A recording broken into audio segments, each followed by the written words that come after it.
sous le feu des critiques, ces revendications sociales des enseignants, violemment réprimées, sont aux yeux des syndicalistes l'expression de la malgouvernance au Cameroun. La voix des fédéralistes résonne en plein débat sur le système de gouvernance publique susceptible de mettre fin à ces crises sociales, sécuritaires et politiques décriées au Cameroun. Vous suivrez dans ce journal le cardinal émérite Christian Toumi qui retrace dans un ouvrage ces 15 ans d'interviews accordées à la presse, 15 ans d'opinion et de critiques à l'encontre du gouvernement, mais aussi des propositions pour un Cameroun meilleur.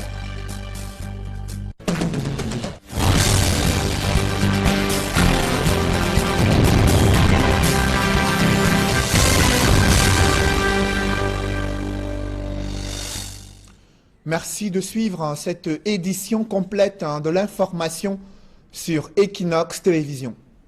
La répression des manifestations des enseignants soulève une vague d'indignation sur l'opinion publique et la classe politique après 24 heures de détention pour 400 enseignants à Yaoundé. Des leaders dénoncent, des leaders politiques, notamment ceux de l'opposition, dénoncent des arrestations jugées arbitraires. Ils expriment leur solidarité à une grogne sociale qui, selon eux, révèle la malgouvernance au Cameroun. Des syndicalistes n'ont pas manqué, eux aussi, de dénoncer cette attitude des pouvoirs publics face à des revendications sociales posées par des enseignants. C'était lors d'une réunion interministérielle qui s'est tenue à Yaoundé. Des précisions avec Emmanuel Diop et Guy Zogo. La 7e session du comité interministériel chargé d'examiner les préoccupations des syndicats des enseignants s'est ouverte par un coup de sang. Le syndicat des enseignants du Cameroun pour l'Afrique a souhaité modifier l'ordre du jour en exigeant la libération. Le syndicat des enseignants du Cameroun pour l'Afrique a souhaité modifier l'ordre du jour en exigeant la libération des enseignants incarcérés. Il n'est pas souhaitable que réunis ici tous les enseignants, que 300 enseignants soient incarcérés et que nous puissions être en train de parler d'autre chose que de leur libération. D'abord, en ce qui concerne le CECA, nous ne souhaitons pas que les travaux puissent continuer sans que nous puissions avoir une situation exacte sur la libération des indignés. Pourtant, esselé, ces syndicats ne peuvent que faire le constat de la quasi-collusion entre les syndicats d'enseignants et le gouvernement. À cet instant si particulier, où on a 300 enseignants qui sont en état d'arrestation, je pense que les enseignants devaient être un peu plus revendicatifs que ce qu'ils sont là aujourd'hui. Où on a l'impression d'avoir un silence et d'être en train de collaborer naturellement à une situation que le ministre de l'enseignement supérieur est en train de donner et qui ne répond pas justement à la préoccupation des syndicats. Au total, souligne ces syndicats, aucun résultat n'a été obtenu depuis la mise sur pied du comité interministériel en charge des questions des enseignants.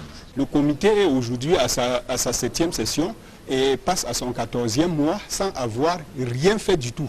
Vous avez vu l'ordre du jour tout à l'heure, c'est un ordre du jour qui est assez plat. On vous parle de l'exposé des ministres sur l'état d'avancement de l'intégration des enseignants et des contractuels. En réalité, il sera juste question de continuer le bavardage. Il ne reste alors au CECA qu'à annoncer qu'il met un terme à sa participation à ces travaux. Je ne participe plus aux travaux, je suspends la participation du syndicat des enseignants du Cameroun pour l'Afrique jusqu'à ce que les enseignants soient libérés. Les enseignants indignés, eux, restent incarcérés dans divers commissariats de la capitale. Eux restent incarcérés dans divers commissariats de la capitale. Après avoir été éclaboussés dans le dernier rapport de la commission anticorruption, la douane est confrontée à l'infiltration des faux agents. L'un d'entre eux portait les galons de lieutenant et en profitait pour extorquer d'importantes sommes d'argent aux usagers. Les fins limiers du groupement spécial d'intervention douanière ont appréhendé ce faux agent de la douane alors qu'il s'apprêtait à commettre à nouveau un forfait. Reportage avec Emmanuel Diop et Marcelin Gansop. C'est l'histoire du voleur ou du criminel qui revient sur le lieu de son forfait et finit par tomber dans le piège qu'il a toujours évité. Comme quoi, il n'y a pas de crime parfait. Ce monsieur, qui se nomme Mel Christian, est venu ici suivre un dossier de demande d'abattement sur un véhicule, dit-il, appartenant à l'ami de son ami, qu'il aurait connu dans le cadre de 2-0. Et à l'arrivée, le jeune officier chargé de ce dossier a constaté des comportements suspects, des déclarations plus ou moins incorrectes. Vérification faite. Il s'agit bel et bien d'un faux agent de douane, qui plus est porte des galons que des vrais douaniers convoitent à la sueur de leur front, sans être sûr de les porter avant le départ à la retraite. Avec quelques petites questions, il est passé aux aveux. Le directeur général des douanes nous a requis de l'entendre sur procès verbal d'audition, ce que nous avons fait, et le directeur général des douanes a estimé que dans un contexte comme celui-ci, plus encore, on ne saurait tolérer ce genre de comportement parce qu'il s'agit là d'un individu qui pose des actes qui engagent. Parce qu'il s'agit là d'un individu qui pose des actes qui engagent l'honneur, l'image de l'administration. Vous voyez donc que quand on nous cible pour des comportements parfois déviants, c'est le fait des hommes comme cela. Au regard de la gravité de l'acte, la Direction générale des douanes a fait appel à la gendarmerie, laquelle s'est saisie du faux douanier pour la suite de la procédure. En dehors de la tenue militaire qu'il portait illégalement, plusieurs objets suspects ont été trouvés sur lui. Parce que nous avons trouvé par devers lui une montre Rolex, une somme de 150 000, un dieselier, cigarette, et il est en possession d'un véhicule Infiniti, dans lequel il a prétendu avoir gardé sa carte d'identité nationale. Parce que pendant toute l'audition, nous n'avons pas pu l'identifier. Le nom qu'il donne, c'est le nom qu'il s'est donné lui-même. C'est devant la justice que le faux agent de douane répondra de ses actes. Une accalmie règne dans un espace marchand situé dans le 2e arrondissement de Douala. De vives tensions y ont été observées, des jeunes venus en représailles pour molester des commerçants. Des boutiques ont été fermées. Au départ de cette affaire, de ces vives tensions, c'est bien sûr le vol des marchandises appartenant à l'une des commerçantes. Elle a fait appel à des hommes en tenue. Ils se sont introduits dans plusieurs quartiers et selon les populations, ils ont molesté des jeunes qui n'ont pas supporté cette situation. Le calme semble être revenu. Le récit des faits avec Innocent Abega et Julienne Berthe-Bissaille.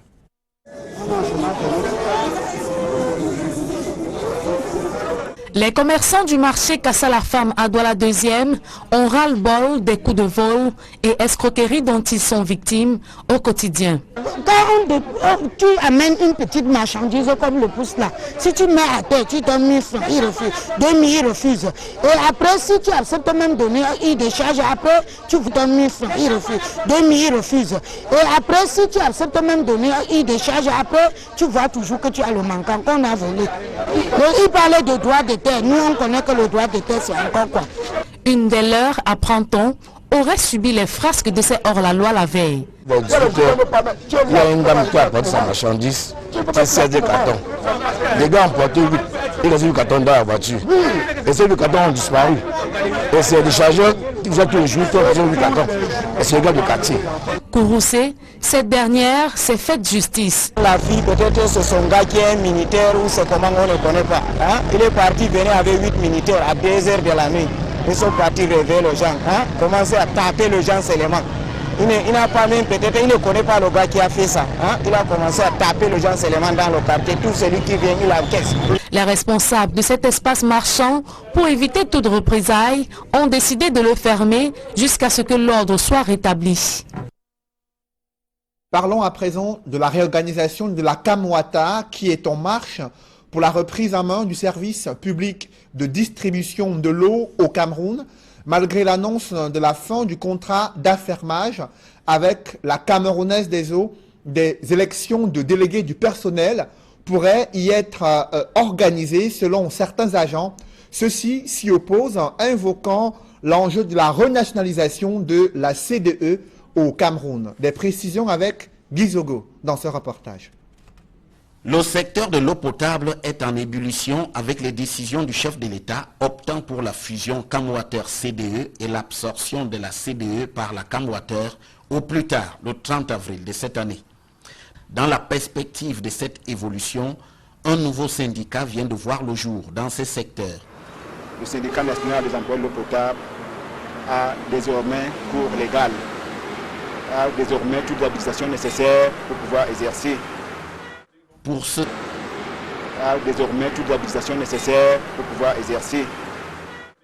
ce syndicat, la tenue des élections des délégués du personnel le 1er mars, en pleine restructuration du secteur de l'eau au Cameroun, est inopportune. On demande le report de ces élections. La CDE est en train de finir et la CamWater qui va nous accueillir a sollicité et obtenu du ministère du Travail le report des élections pour attendre la fusion. Donc les élections qui peuvent se tenir à la CDE aujourd'hui ne sont pas nécessaires ou alors tout au moins n'ont pas leur place. Des arguments, y soutient-on, qui sont confortés par la loi.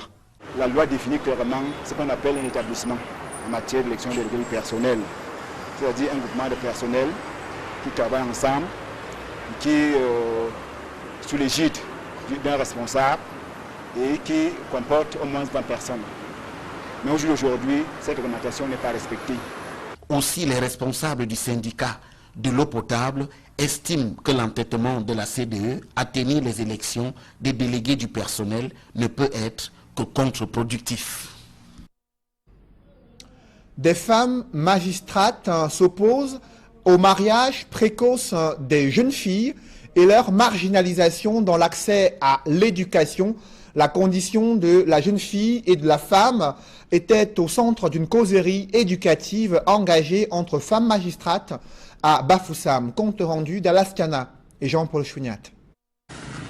Régulièrement en touche pour arbitrer des affaires conjugales et familiales, les femmes magistrats, avocats et autres auxiliaires de justice ont décidé de sortir de leur rôle de justicier pour dénoncer les discriminations faites à la gente féminine dans la région de l'Ouest. Rite de veuvage, marginalisation de la jeune fille dans l'accès à l'éducation, mariage précoce.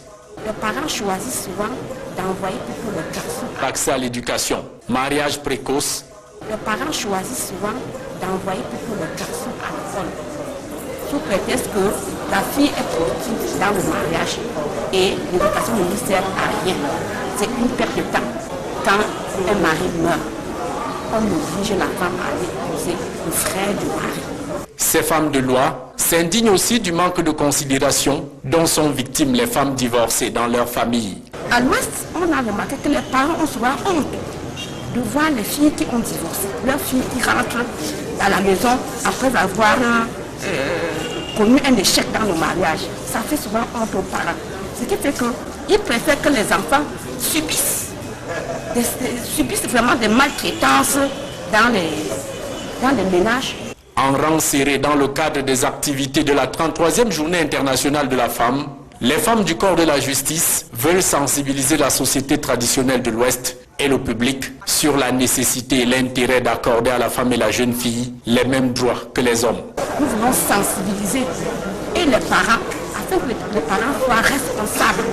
Parce que quand on aime ses enfants, on ne peut pas envoyer un enfant à 15 ans en mariage chez un vieillard sous prétexte que ce vieillard va venir s'occuper de la famille.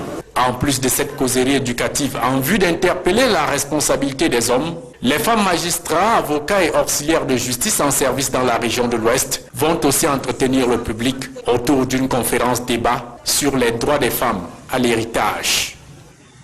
Comment mettre fin à la marginalisation des femmes dans la société camerounaise? Des femmes, leaders, chefs d'entreprise prônent l'entrepreneuriat féminin et l'autonomisation des femmes à travers des activités génératrices de revenus. La Cameroon Women Business Leader Association a signé une convention avec le ministère des Petites et Moyennes Entreprises afin de doter les femmes des outils. Signé une convention avec le ministère des Petites et Moyennes Entreprises afin de doter les femmes des outils nécessaires pour mettre sur pied des projets générateurs de revenus. Reportage Gladys Sidi.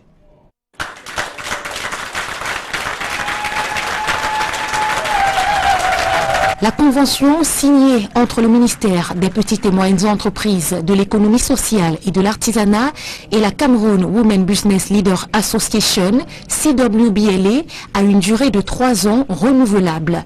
Au cœur de ce partenariat, la PME, moteur de croissance et de création d'emplois décents. La CWBLA, depuis plusieurs années, s'est engagée à promouvoir les activités des femmes et à orienter la jeune fille.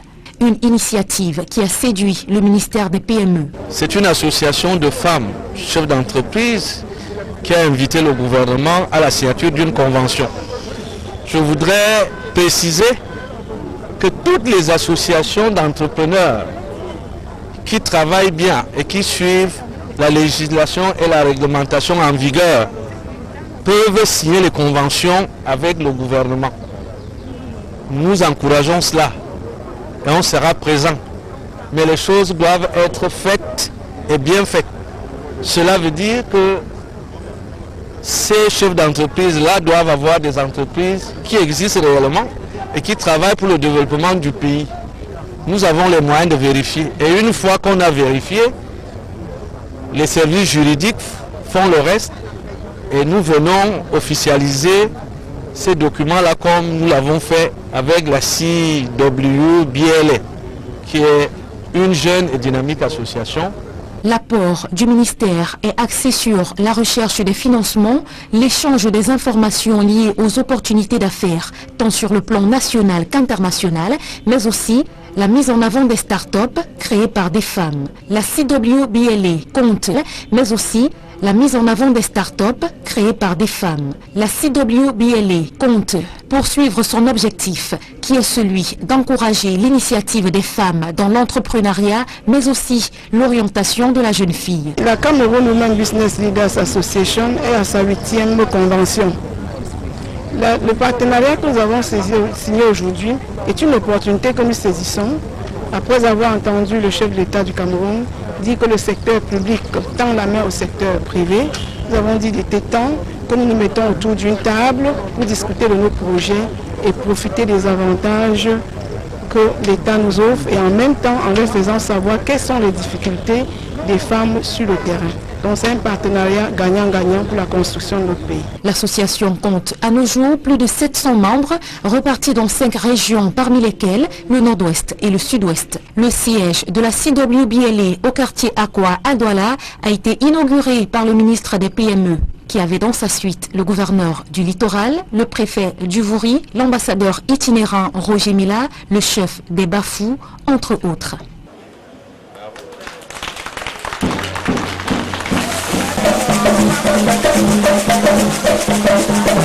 Moment d'euphorie suivi de la présentation de la plaque inaugurale et la signature du livre d'or par les différentes personnalités. Les Amazones de la CWBLA ont pour ambition de construire le Cameroun, terre de leur progéniture.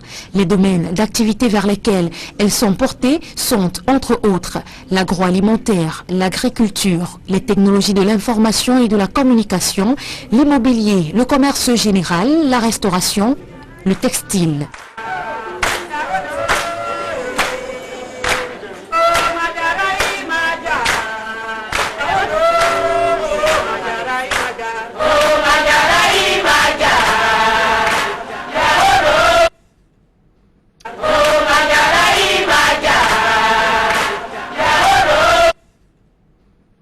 À la veille de la rentrée académique à l'école normale supérieure de Berthois, le directeur de cette école a été édifié sur ses missions de formation d'un corps enseignant de qualité dans cette région de l'Est. Des précisions avec Benjamin et Sam dans ce reportage.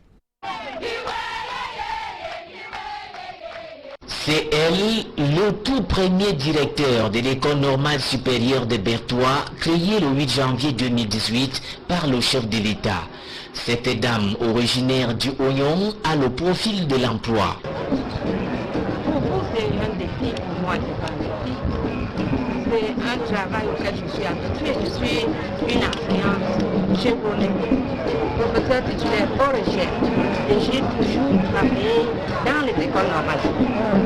Donc j'ai été d'analyse sur pied de l'ENS Bambili, Marois, et même dans le diplôme de l'ENS Yaoundé. Donc c'est pas un travail étrange.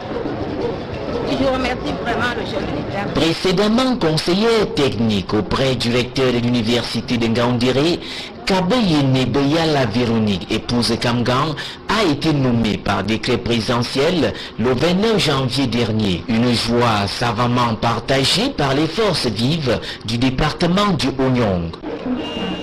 Célébrer notre fille qui a eu l'honneur d'être élue par son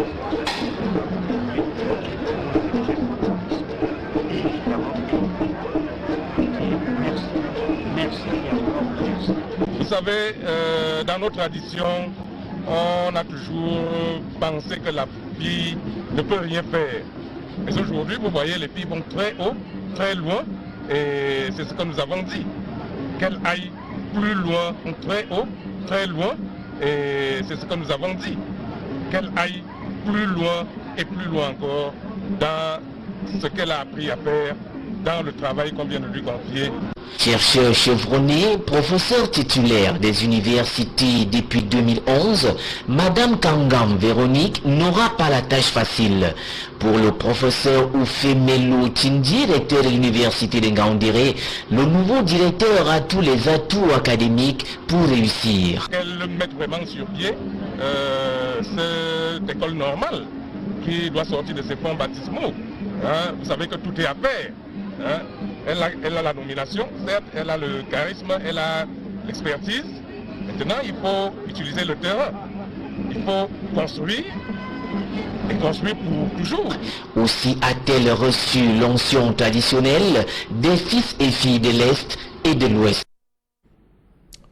La voix des fédéralistes résonne en plein cœur du débat sur le système de gouvernance publique susceptible d'améliorer le quotidien des Camerounais et mettre fin à ces crises sociales, politiques et sécuritaires décriées à travers le triangle national. C'est le cardinal émérite Christian Toumi qui vient d'aborder dans un ouvrage ces 15 ans d'interviews accordés au quotidien La Nouvelle Expression et au bi-hebdomadaire L'Effort catholique camerounais. 15 ans d'interviews, 15 ans d'opinion politique, d'analyse de la crise politique qui sévit au Cameroun, mais aussi des propositions sur la forme de l'État dans le pays. Note de lecture avec Warren Zede et Julienne Berthe-Bissaille. Des écrits, il s'agit de l'ouvrage intitulé « Libre propos d'un visionnaire » qui a été présenté à un public mardi soir à l'Institut français de Douala. Dans la salle et pour l'accompagner, on a pu apercevoir entre autres Monseigneur Samuel Cléda, archevêque de Douala, et pour l'accompagner, on a pu apercevoir entre autres Monseigneur Samuel Cléda, archevêque de Douala, Monseigneur Paul Niaga, le préfacier, les éditeurs Veritas, les fidèles catholiques et autres personnalités de marque. Véritable moment de partage entre le cardinal Christian Toumi, le panel et les invités, chacun trouvant des mots pour dire l'engagement total de l'auteur qui n'a toujours pas changé sa position par rapport au contexte sociopolitique du Cameroun. Le fédéralisme est le mot qui revient toujours dans ses propos comme forme de l'État pour résoudre le problème anglophone. Je crois que si la décentralisation était mise en pratique depuis 1996, on n'aura pas eu ce problème. Le gouverneur devait être élu avec un petit parlement régional pour traiter le problème à la base. Tout est centralisé à Yaoundé. Des vieux retraités qui sont à Kousseri doivent aller à Yaoundé pour poursuivre leur dossier et quelques-uns meurent là-bas. Le cardinal Christian Toumi, taxé d'aumônier des opposants par ses confrères de la conférence épiscopale du Cameroun, n'a cessé de stigmatiser la pauvreté, la misère, l'injustice sociale dont est victime le bas peuple camerounais et pratiquée par les régimes Aïdjo et Biya. Pour l'honorable Ndo Collins, cet ouvrage vient à un moment indiqué de la vie chrétienne. Cette dédicace tombe à une période tout à fait particulière, qu'on appelle dans notre église le moment favorable, la période qui est celle du carême. la période de la conversion. Je me réjouis donc que cela soit une coïncidence, mais une coïncidence très certainement bienfaitrice. Je pense que l'Église catholique, que je connais bien, doit travailler pour la conversion aussi des politiques, puisque en fait il s'agit pour elle de ramener à Dieu ceux qui sont égarés, pour elle de ramener à Dieu ceux qui sont égarés. Libre propos d'un visionnaire, publié en 2017 aux éditions Veritas, compte 296 pages et est constitué essentiellement d'entretiens réalisés ces 15 dernières années par 2 journaux, à savoir L'Effort camerounais et La Nouvelle Expression. Préfacé par Monseigneur Paul Niaga, ce chef-d'œuvre de 20 chapitres regroupés en 2 parties présente dans un premier temps le regard ecclésial et social du pasteur et dans un second sa vision politique et économique. De l'Eucharistie à l'écriture, son éminence le cardinal Christian Toumi, au travers de son ouvrage Libre propos d'un visionnaire, se dévoile une fois de plus aux nombreux lecteurs. Les pressions se multiplient sur l'entreprise des bâtiments et travaux publics chargés de la construction du nouveau stade omnisport à Olembe, non loin de la capitale Yaoundé. Après les injonctions du ministre des Sports, c'est le gouverneur de la région du Centre qui s'est rendu sur ce chantier pour évaluer l'accélération des travaux. Le taux d'exécution est à 24% selon le directeur général de cette entreprise chargée des 10 travaux. Élisée Bogba et Marcelin Gansop. Sur le site d'Olembe, le stade Paul Biya dévoile peu à peu son visage. L'arrivée des préfabriqués a donné un coup d'accélérateur aux travaux qui se déroulent désormais de jour comme de nuit. Les travaux sont bien avancés dans les dernières 2 semaines et dans ces périodes par exemple, on a bien avancé au niveau de l'installation de l'aliment préfabriqué. On a aussi commencé avec l'installation de la structure métallique. On a fini les fondations de la zone Est qui était prévue pour le 15 mars en fait, ça c'est 2 semaines en avant. En principe, au niveau de la structure principale de la zone Est, en fait ça c'est 2 semaines en avant. En principe, au niveau de la structure principale de la zone Est, nous sommes jusqu'à maintenant à 3 semaines avant le programme. La page de l'ancien chef de projet est désormais tournée avec une densification remarquable des ressources humaines, matérielles et logistiques et un taux d'exécution des travaux qui tourne autour de 24%. Par exemple, les numéros de grues, les grands grues là comme bon, les 100 tonnes ou les 200 ou les 300, c'était prévu de faire le projet avec 5. Aujourd'hui, j'ai 9 opérationnels et j'ai 3 qui sont arrivés avec les bateaux. On fait les calibrages pour la sécurité industrielle et tout ça aujourd'hui pour faire entrer les 3 demain. Ça veut dire que 12. Ça c'est seulement pour les gros et ici quand on parle de montage d'éléments préfabriqués et préfabriqués en béton et aussi structure métallique, c'est le travail des gros. Il y a plus de personnel. Il y a une deuxième centrale de béton qu'on a installée pour doubler la productivité de béton. Pour le moment, on travaille jour et nuit. On peut finir par exemple 4 heures ou 5 heures le matin chaque jour. C'est une cuvette d'Olembe en pleine ébullition en ce moment. Le gouvernement a prescrit des travaux de jour et de nuit. L'horloge tourne et les délais approchent. On a reçu le deuxième bateau vendredi soir, samedi matin. On a déchargé tous les matériels. On a commencé à installer aux zones sud et aussi vous pouvez regarder là le deuxième niveau ou le niveau final des poteaux. Une évolution que le président du comité de site a touché du doigt en invitant chacun des acteurs à jouer sa partition à fond afin que le stade d'Olembe soit livré le jour dit. Malgré tout ce qui a été dit dans les réseaux sociaux par rapport au changement à la tête du chef de projet, Piccini a constaté la nécessité de respecter le délai, la nécessité de respecter le délai, la nécessité de gagner même du temps. Donc ils ont donc fait recruter beaucoup plus d'autres agents camerounais ou expatriés qui sont dévoués et qui travaillent pour que le délai soit respecté. Nous sommes très satisfaits et nous les encourageons de continuer de travailler 24 sur 24 pour que le délai soit respecté. Le nouveau chef de projet est donc formel. Toutes les dispositions sont prises en termes de mobilisation matérielle et humaine pour que ce chantier soit livré dans les délais. En tout cas, le Cameroun n'a pas droit à l'erreur. La prochaine mission d'inspection de la CAF est attendue et il faudrait tenir le coup d'ici là. Ici le stade de l'MB en pleine construction. Élisée Borba, Marcelin Gansop, Equinox Télévision. Restons sur ce chantier, là où l'entreprise chargée des travaux minimise l'impact de la démission de son ancien chef de projet. Le directeur général de ce groupe a tenu à faire le point sur les autres infrastructures en cours de réalisation sur le site d'Olembe. Je vous propose de l'écouter.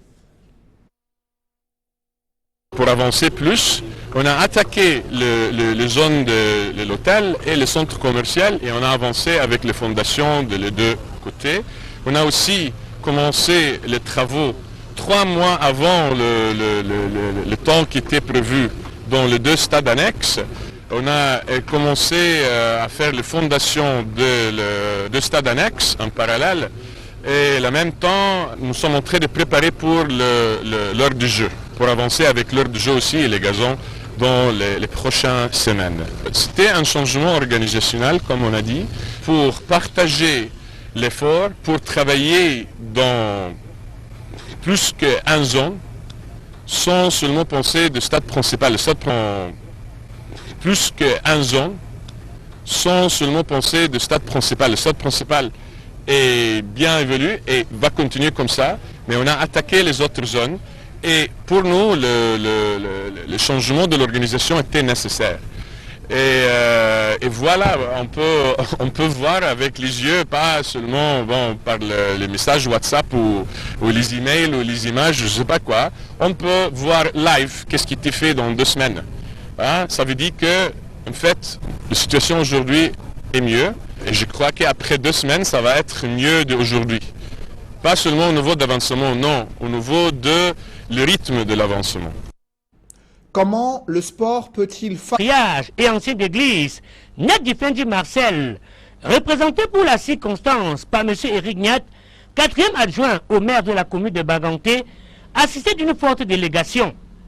Ce jour, le culte est dit par le révérend Tchednia Jean Dagoubert, président du district ecclésiastique de Baninkane. Cet important don est composé de tout un arsenal d'outils de sonorisation, parmi lesquels une console professionnelle, des baffles amplifiés, des micro-baladeurs, des trépieds, des câbles de sonorisation et d'un inspecteur. À cela s'ajoute la randonnée de somme d'1 million de francs CFA pour l'évolution des travaux de la sacristie en chantier, voilà plusieurs mois. Une véritable bouffée d'oxygène pour les chrétiens de la dite paroisse. Papa, le patriarche Niat Difendi Marcel, il y a 1 mois, il nous a dit ouais, pourquoi le pasteur peut dépenser autant de calories pour se faire comprendre. D'ici là, je vais envoyer, on va vous chercher des instruments de sonorisation de bonne qualité. Et aujourd'hui, ce ne sont plus des rêves. Aujourd'hui, c'était le tour de Baninkane. Nous sommes très heureux qu'il ait tenu à sa promesse. Monsieur Erignat, prenant la parole au cours de la dédicace de cet arsenal de sonorisation, a tenu à rappeler que le patriarche Niat Difendi Marcel n'est pas son premier geste de cœur envers l'Église. Le révérend Tchednia Jean Dagoubert, président du district ecclésiastique de Baninkane, très honoré par cette promesse respectée du patriarche Niat Difendi Marcel, lui a remis en retour une médaille sous forme de croix pastorale. Comme si cela ne suffisait pas, l'émissaire du patriarche Niat Difendi Marcel, à savoir M. Eric Niat, lui aussi connu pour ses gestes de générosité envers l'Église, à séance tenante, était nommé conseiller paroissial. Générosité envers l'Église, à séance tenante, était nommé conseiller paroissial, avant de se voir gratifié d'une médaille sous l'appellation Simon de Cyrène, une distinction religieuse appréciée à sa juste valeur. C'est un sentiment de fierté, d'humilité aussi, parce que c'est une paroisse Il y avait, je crois, 150, 157 personnes aujourd'hui, principalement des parents. Et me donner cette confiance, pour moi, je dois faire preuve d'humilité et j'espère être à la hauteur de ces responsabilités-là.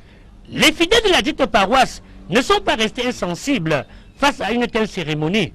Cet apport du patriarche, de notre Père, est une bouffée d'oxygène extraordinaire pour notre paroisse. Je pense que vous avez vu, toute la paroisse était en ébullition, en joie pour recevoir ce cadeau. Nous disons merci, un merci sans fin, parce que vraiment c'était quelque chose d'extraordinaire. C'est finalement dans une effervescence totale que s'est achevée cette cérémonie.